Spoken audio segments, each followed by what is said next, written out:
Good morning. Hi, this is Travis from the National Weather Service, and this is your weather hazard briefing for Friday, July 4th. We do have a trough moving through today, and it will bring quite a bit of showers and thunderstorms. We do have a round of showers hitting us now, and then with afternoon heating, we're going to have potential.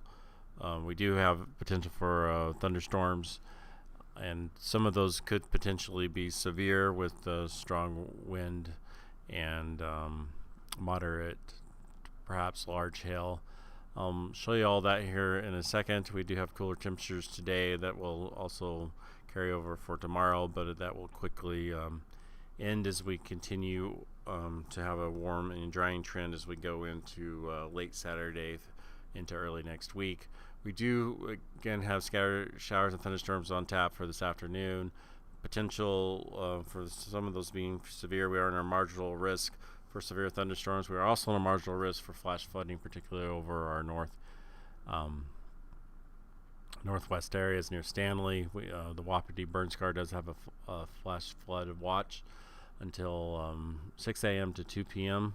for those showers. I'll get right into everything. Again, we do have that trough pretty much right over us that will continue to move east as we go through today. We do have showers and thunderstorms over the area. Currently, you can see here, and again, as it's approaching to our north, where that Wapiti burn scar is. Again, chance of thunderstorms today, showers and thunderstorms more in the scattered range. Again, some of those could be severe. With most of them, will just have the small to moderate hail. But we do have potential for 1-inch hail, particularly across our western areas. And then we also have the potential for some strong outflow winds. Mainly, most of them will be in that 40 to 55 mile an hour range, but we will have some potentially this afternoon into the 58 mile an hour. And then it pretty much tapers off. A little bit of light showers over the Island Park area. Should have had that on here. Not looking for any impact Saturday afternoon with those, and then nothing becomes dry Sunday onward, and then it starts to really warm up. Low 90s by Monday in the lower areas, and then mid to upper 90s, maybe even potentially hundreds by Tuesday, Wednesday, particularly Wednesday for some areas. So we'll have some heat risk concerns as we go into Tuesday and Wednesday. So there's that trough moving through, widespread showers and thunderstorms today. We are again in a marginal risk for severe thunderstorms with the potential again for hail and gusty winds. Here's the potential showing that the Cape potential for strong upflows near 1,000 in our southeast, and then we also have the shear values here. Anything over 35 is starting to get pretty good. We have 35 to 45 across our western areas. And then the chart on the right shows the potential for severe winds. The red is kind of highlighting areas that could potentially go over 58 miles an hour with thunderstorms, and has been a pretty good indicator in the past.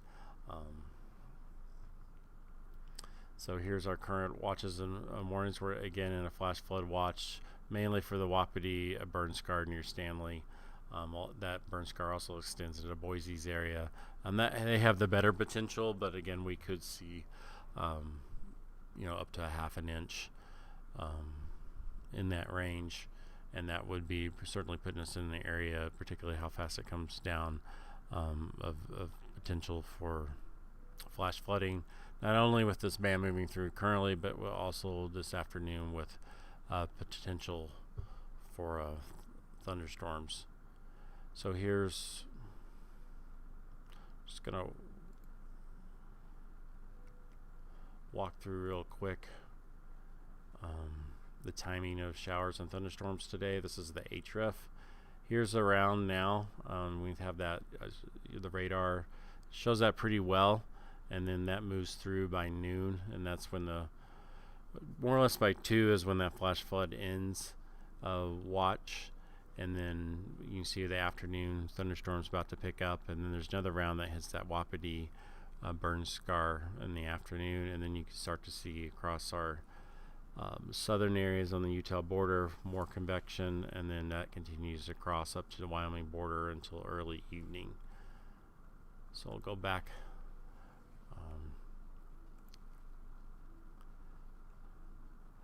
There's that excessive rainfall outlook for the WPC, and that's kind of highlighting the potential for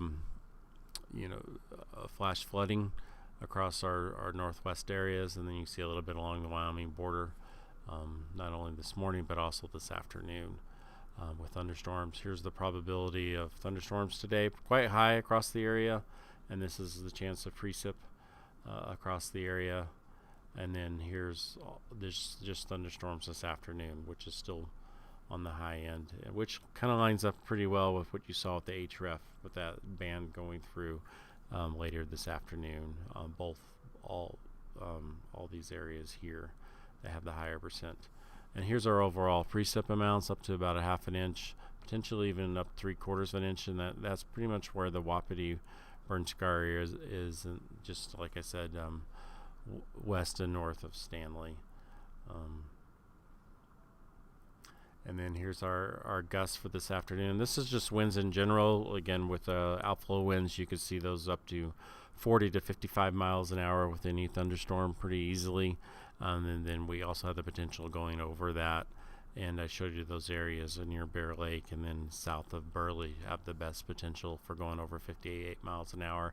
But if you zoomed in on different models, there were multiple storms from isolated model runs that kind of show that could happen most anywhere across our area, over 58 miles an hour. Here is winds for fireworks, kind of shows you where the best potential for them dying down below 15 miles an hour, and most of them having really dropping off between 6 and 8 p.m. And then most all by 10 p.m. 15 or lower, but you can see there are some still kind of hitting 16. So if the threshold is 15, which a lot of them have for fireworks, it might get slightly delayed in some cases across the area, but most of the areas, the bigger population areas like Pocatello and Idaho Falls, look to be below. Here's Idaho Falls right at 15, and then Pocatello is below 15. Idaho Falls does linger on there, so there's potential. Again, depending on the threshold, those might potentially get delayed. But again, here's the forecast for the winds across the area today. The timing, and there are high temperatures, low 80s, and then 70s in the mountains, and then our H's for fire weather concerns. Yesterday I was in the 20s, and the day before it was 15 or below. So it has increased quite a bit of moisture as far as minimum or low relative humidity across the area. So that's good for fire concerns. But certainly gusty outflows, any type of fire that gets going is just going to continue. But the winds do drop off this evening. As far as Saturday, it looks dry mostly over our area. I do have a chance in the Island Park area for thunderstorms, and then you can see there's probability of lightning for tomorrow. Overall, relatively really low, and then a chance of precip.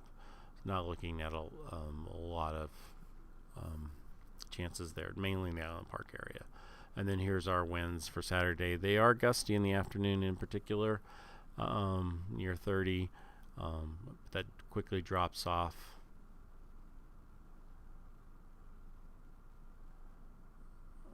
I know this says July 4th, but this is Saturday's winds. And then here's Saturday's low temperatures in the early morning, and then the maximum RHs. So you can see it in the 90s for some areas across the area. So the RH is quite high. But that's going to change quite very quickly as we go Sunday onward. Sunday is dry as far as overall map, and here's our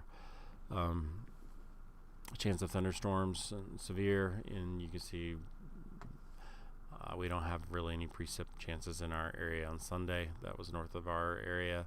And then here's our winds. They do start to drop off of that high pressure building in late Saturday into Sunday, and then that high pressure ridging really kind of warms things up as we go into Sunday. And then you see already some RHs below 15, and then that just continues to get warmer and drier as we go into Monday, and we see Tuesday we're into the mid 90s for some areas, and then RHs are approaching single digits, but most all below 15, and then as we go into Wednesday still below 15, and then we start to see a couple hundreds pop here and there, but most of those are out of our area, but again mid to upper 90s. And Thursday it does cool down slightly, but again still very warm, and then the RHs are still quite low, and then that doesn't look to change really that much. The temperatures still look to be above normal as we go into Friday of next week and onward, and then the chance of precip does look like it's below normal overall across our area. So it's just again today we have one stronger day of showers and thunderstorms, not much on Saturday, and then we really dry out Sunday onward. Today's do look to chance to be severe, marginal risk for severe thunderstorm across the entire area, with a marginal risk of flash flooding mainly across our northwest, but a little bit across our northern areas near on the Wyoming border. And the biggest concern is the Wapiti burn scar near Stanley. We have a flash flood watch from 6 a.m. to 2 p.m. and that might need another one for later for convection later in the afternoon. But after today, again, winds will be quite breezy today. They do look to drop off mostly by 9 to 10 p.m. Below the 15 miles an hour, but there could be a couple areas that would linger into midnight with some of the gustier winds. But we do, with high pressure building in late Saturday, look to be much warmer and drier across the area, particularly as we go into early next week. Potential of heat risk comes back as we have temperatures in the mid 90s for a lot of lower areas. That concludes the briefing. If you have any questions, give us a call at this number. Thanks.